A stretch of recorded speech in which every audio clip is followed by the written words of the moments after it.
Hi, this is Dr. Richard Ruling, here to welcome you on the Total Health Channel. Thank you for being with us from time to time. Please bow your hearts as I bow in prayer, asking God's presence in this message. Heavenly Father, thank you for the light of truth from your word, and please help us to make it clear to others. Millions of people are in darkness, and thank you that you have made a provision for everyone to be saved. Help us to understand that provision better in what's coming ahead. Thank you for your Holy Spirit that is promised to all who seek you, and please do it for Christ's sake. In his name, amen. Well, title of this talk or teaching session would be that God wants judgment announced, and he can't bring it until people are warned. Amos 3:7 says God won't do anything without revealing it, and so if it's not revealed, how are people prepared? God doesn't want to bring things on people till then. Well, I'm here to share with you the maybe unpopular message, but I believe I can see when it is from a scriptural standpoint. I posted an article more than a week ago on a secular website, mixed people. Some are sure are Christians, some are not, but over 700 views suggest that it was of interest, and it points, well, let me just say this, a news article has the who, what, where, when, why, and how, and so we're going to discuss that. The who is us, okay? The whole world actually is going to be involved in this judgment. Who, what is the judgment? Well, if you follow that text that I just quoted, Amos 3:7, it says God won't do anything without revealing it, and we should want to know what it is that he wants to reveal. You know, I read the headlines in the newspaper. Actually, today's WorldNet Daily had Franklin Graham saying that judgment is coming, of God. And his dad made the comment that if God waits too much longer, he'll have to apologize to Sodom. Well, no apologies are coming. There is a time of judgment impending. And I'm sorry that the Grahams didn't see when it would be, but maybe he's been preaching more than he's been reading Jeremiah. Jeremiah says that God won't do anything. It's Jeremiah 30, verse 11. And it says God's going to make a full end of all other nations. And he wasn't talking about America as being accepted, okay? America, Graham and all these evangelicals say, pray for what? Repentance? Won't happen, will not happen. Judgment is coming, okay? And America is going to see a full end. I happen to have a book, new book title, From Lockdown to Knockdown, The Fall of America and the New World Order, which is going to emerge in that context. And I'd say, go to Amazon, type for author, my name Ruling, Ruhling, Richard Ruling, and the Fall of America, From Lockdown to Knockdown. You can see it there. It's for cheap, half the price of a meal, but that's a meal for the mind. It's well worth it. Why not? So let's get back to what we're talking about here. What is it? How is judgment coming? What is the judgment? Well, I was in the process of telling you that Amos 3:7 says God won't do anything without revealing it. The lion has roared. Who will not fear? What's that about? It just seems like a disconnect at first until you know that in Revelation 5:5, Christ is said to be the Lion of Judah. And in events that are coming, he is going to roar, okay? When Christ was asked about the end of the world, he said to understand the book of Daniel. And in Daniel, the 8th chapter, there is a vision that Gabriel says is at the time of the end. And let me just say this, that 170 years ago, a Baptist preacher by the name of William Miller was preaching the end of the world, but it was a bitter disappointment, bitter belly experience in Revelation 10:10, it didn't happen as he expected. They weren't raptured, and the world didn't burn. But there was a time of judgment according to Seventh-day Adventists who grew out of that movement. But they are, and one of their leaders, Ellen White, prophet, esteemed as a prophet, said, we're to give with no uncertain sound the message, fear God, give glory to him, the time of his judgment has come. Well, how can we do that if we don't know when it is? Well, I think I could share with the Adventists when it is so they can announce it, okay? It will, and it comes out of that same chapter, Revelation 8, but the Adventists and Millerites, people from following this Baptist pastor, thought that 1844 was the time of the end, but there are two visions in Daniel 8, okay? And the first vision was of a ram and goat conflict, which is said to be the Medes and Persians. Two horns on the ram, Medes and Persians, were smitten by a goat that broke their horns and stomped on them. It was Alexander the Great. They thought, oh, that's all fulfilled in the past. And that wasn't the time of the end. It must be the 1844. But surprise, surprise, if you use a concordance, almost any concordance, Young, Strong's, Bible Works, Englishman's, they all show that the chazon is at the time of the end, the ram and goat, okay, not 1844. So the Medes and Persians are now Iraq and Iran. And we've done Iraq, okay. Iran will be next. In spite of all the sword rattling about China and Russia and Korea and all that, that's baloney. It's going to be Iran. I can promise you, okay. That's the next war. And on the strength of God's word, because that's the time of the end. And after that, after what's coming, war will come here, there, and multiple places. But it's waiting for Iran as the start, okay. And so just follow me on this. We might wonder, since we already broke the horn of Saddam in Iraq, what makes the goat angry, as it shows in Daniel 8 verse 7, to fight the ram? And one prophecy can explain another, and in Zechariah 14 verse 1 and 2 it says, the day of the Lord comes, and the nations will be gathered against Jerusalem to battle. These are Muslim nations, neighboring nations that will. Their goal is to get control of their holy site. Jerusalem is the third holiest site after Mecca, etc. But the Dome of the Rock. But it's going to be interesting because it says in Zechariah 14:2 that the city will be taken, the houses will be rifled, the women ravished, half the city will go into captivity. Well, that eliminates one problem for God, because the people that are there right now, Israel, they have no interest in their spiritual heritage. 90% of them are not interested in the Bible, or they're being descendants of Abraham. They're just there for the free land that the UN gave them. And the UN was not the instrument of God. It's really, I think, the instrument of the devil, okay, for world leadership and ownership. God owns that land over there. It's not the UN's to give to the Jews who aren't interested in his scenario. 8% of the people over there also are Orthodox Jews who would hate Christians, so it's not a very good situation. And they've got gay marriage and gay parades in Tel Aviv and so on. A Messianic rabbi lamented these things, but what the Muslims taking the city is going to clear that out, okay? And then God is going to clear the Muslims out, okay? How is he going to do it? He's going to use the ram and goat, which I just told you, but also it says, and God won't do anything without revealing it, the lion roars. Okay, what's that about?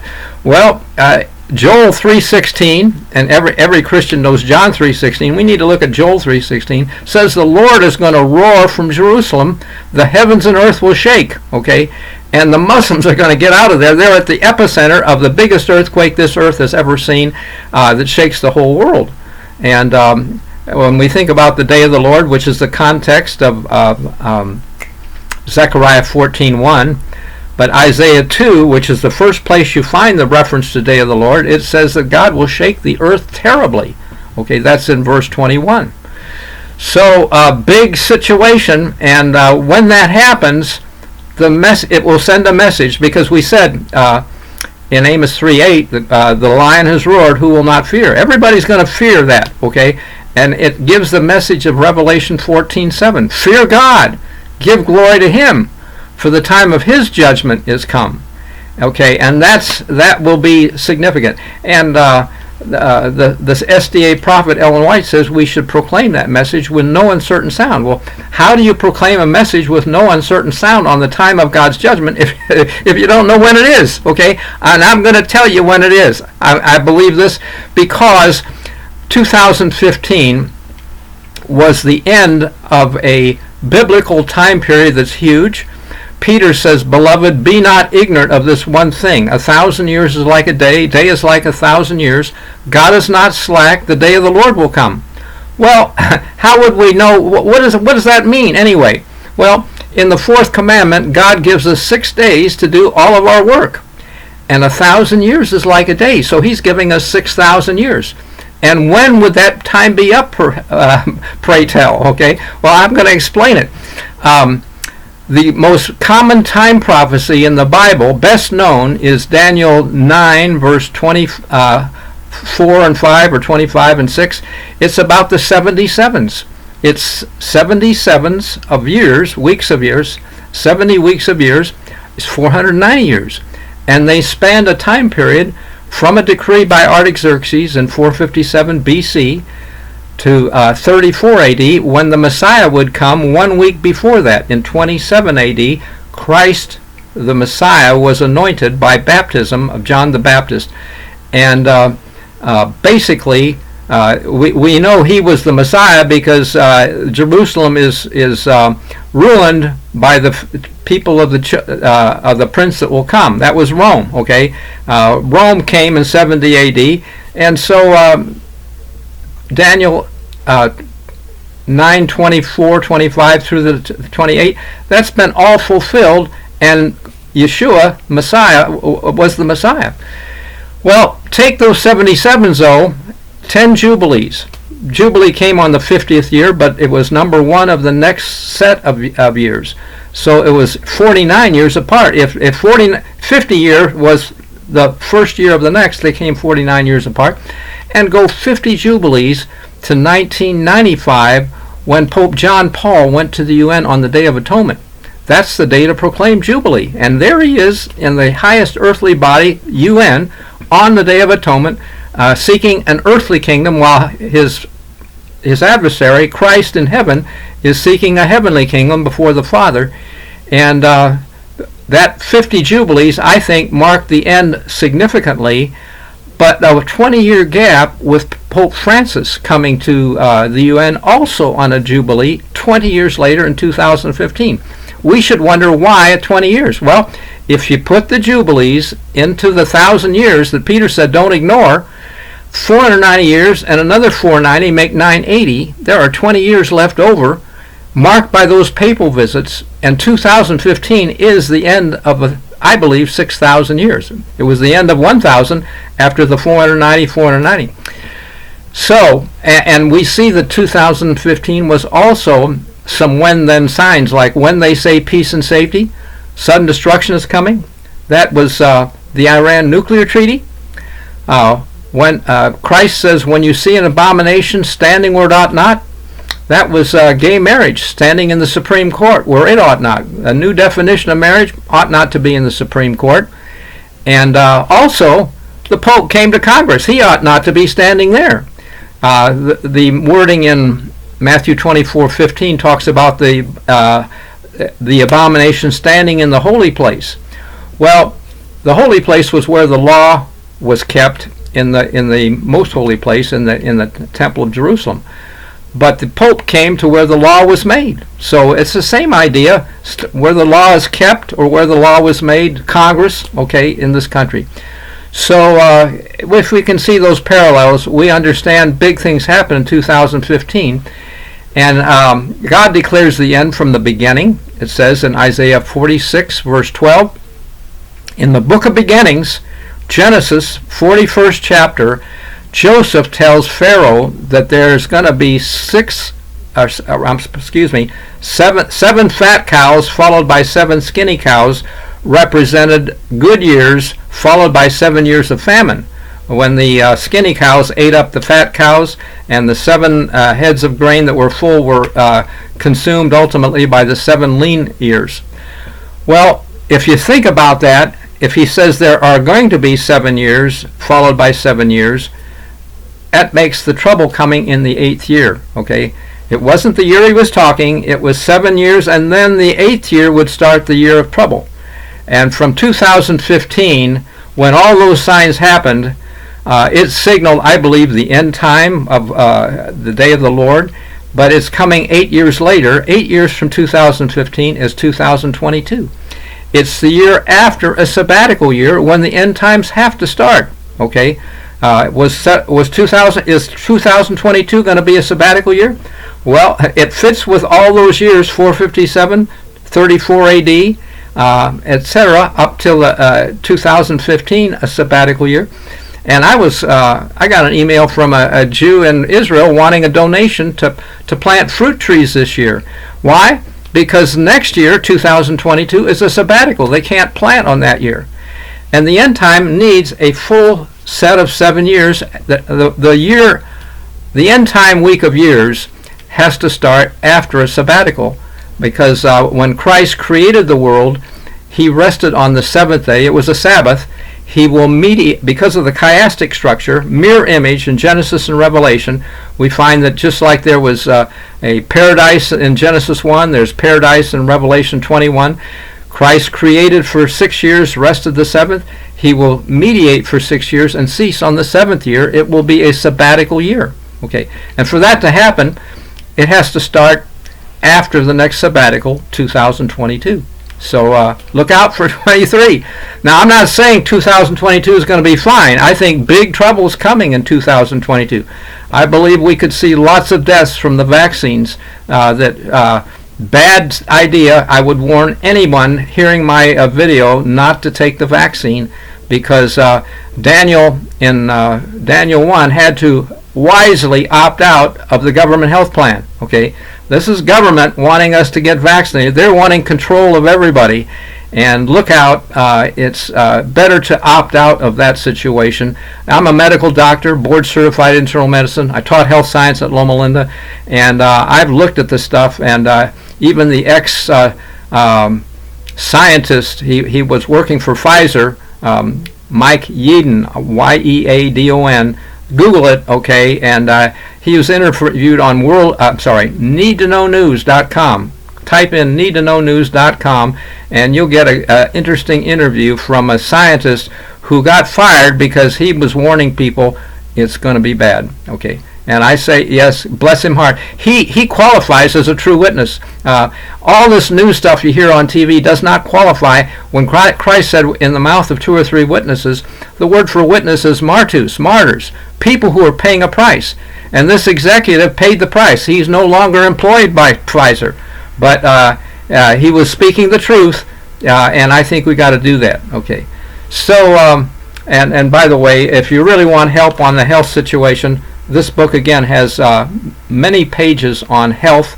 Grady Harp, MD, top Amazon reviewer, top Hall of Fame 100 reviewers, gave my book 5 stars, previous book, and said it's splendid. He liked the health information, and I would say you will too if you give it a look. So, okay, 2023, and that's when we should expect the Muslims to take the city of Jerusalem. And when they do, it will make the goat angry, and the goat is going to fight those Muslims. But also, the Lord will roar from Jerusalem, the heavens and earth will shake. Huge earthquake. I believe it will occur at Passover time, like the days of Noah, in the second spring month. The flood came in the second spring month. It was the Muslims take the city in the first month, time of judgment for the Jews in Jerusalem. But for Christians who believe Christ's words, he said it's going to be like a man traveling to a far country when he finished the wedding parables. Okay, he says you don't understand. Badly translated, you don't know. But the Greek word aido means be aware, consider, perceive, understand. And so he was telling his disciples they didn't understand. It's like a man traveling to a far country. They were not stupid. They knew their law, and it's a 9/11 law. In Numbers 9, verse 10 and 11, there was a provision for Passover a month later. If you took a long trip in the springtime, you couldn't get back for Passover. You were to keep it the second spring month. And that's all those parables tie together that way. Like the evil servant begins to smite his fellow servants. No timing in that, but the next word is then shall it be like 10 virgins. And the 10 virgins are like the man traveling to a far country. Those timing sequences, if you follow the words, point to 2023 and with Passover timing, but in the second spring month. It's 9/11 timing. 9/11 because it's going to be huge, okay? Like the days of Noah, huge. And the next word after the days of Noah parable is then shall two be in the field. Then means same time. And if you go to Luke's parable, the wording of it, Luke 17 verse 36 and 7, one will be two in the field, one taken, the other left. The disciples ask, where, Lord? In Luke, okay.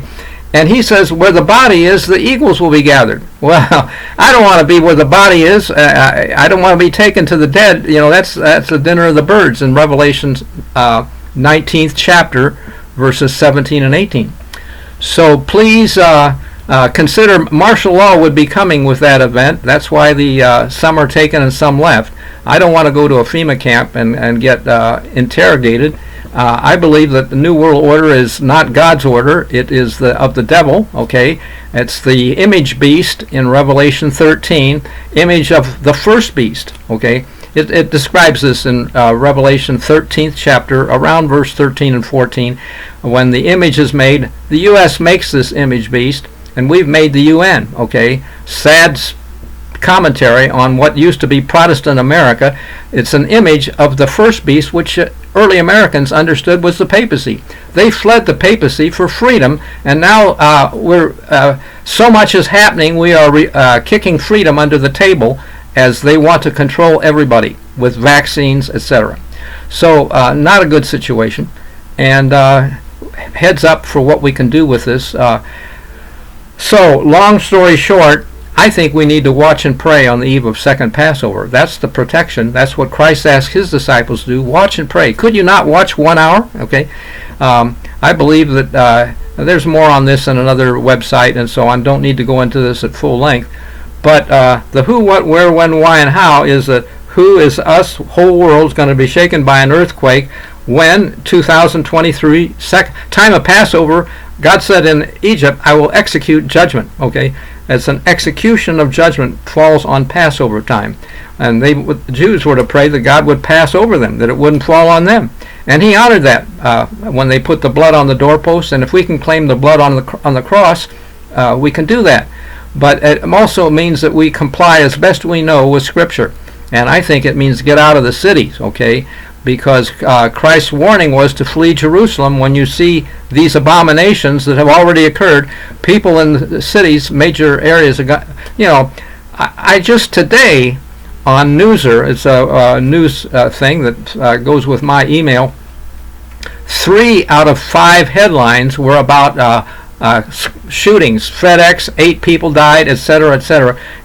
Shooting in the cities, and we need to somehow get out of the cities because judgments are going to fall on those cities. That's the first murderer in the Bible, Cain, built the first city. Okay, that should tell you something. And God put man in a garden. Go where you can grow your own crops, and you won't be so dependent, and you'll be ready for final events. I think at that point. So. Just a heads up that many people are saying that. Joel Skousen wrote a book, Strategic Relocation, and it was to get out of populationally dense areas, okay? Cities, population densities, okay? So who, what, earthquake, where, or worldwide it will be shaken, when, second Passover, and why? Put an end to all this stuff. We got this, misery. People wonder why can't God bring it to an end. He's not helpless. He's just been waiting patiently. But we need to share this, and I ask you to share this information. Again, get a copy of my book. Go to Amazon.com. Type in my name, Ruhling, R-U-H-L-I-N-G, and get for $2.99. It's cheap. Half the price of a meal, and I guarantee you will find much of value to consider. So thank you for taking a listen. May God bless you, guide you, and please like this, share it with others. If God won't do anything without revealing it, he can't bring judgment without it being revealed, and he wants us warned. Thank you for sharing the warning with everybody you know. If we do that, we're wise virgins, we got lights. If we don't, if we want to just wait and see, we will be, Lord, Lord, I did so many good things in your name, and he's going to say, this is in Matthew 7, verse 22 and 23, I'm sorry, I never knew you. Okay, knew, not, this doesn't mean amnesia, he can't remember. It means ginosko, intimate knowing, as in covenant love. We need to be ready to make a covenant with him when he knocks. That's what happened in Egypt. God executed judgment on Egypt, took them to a covenant, and we got to be ready for that covenant. They were ready. Israel was. They left the next day.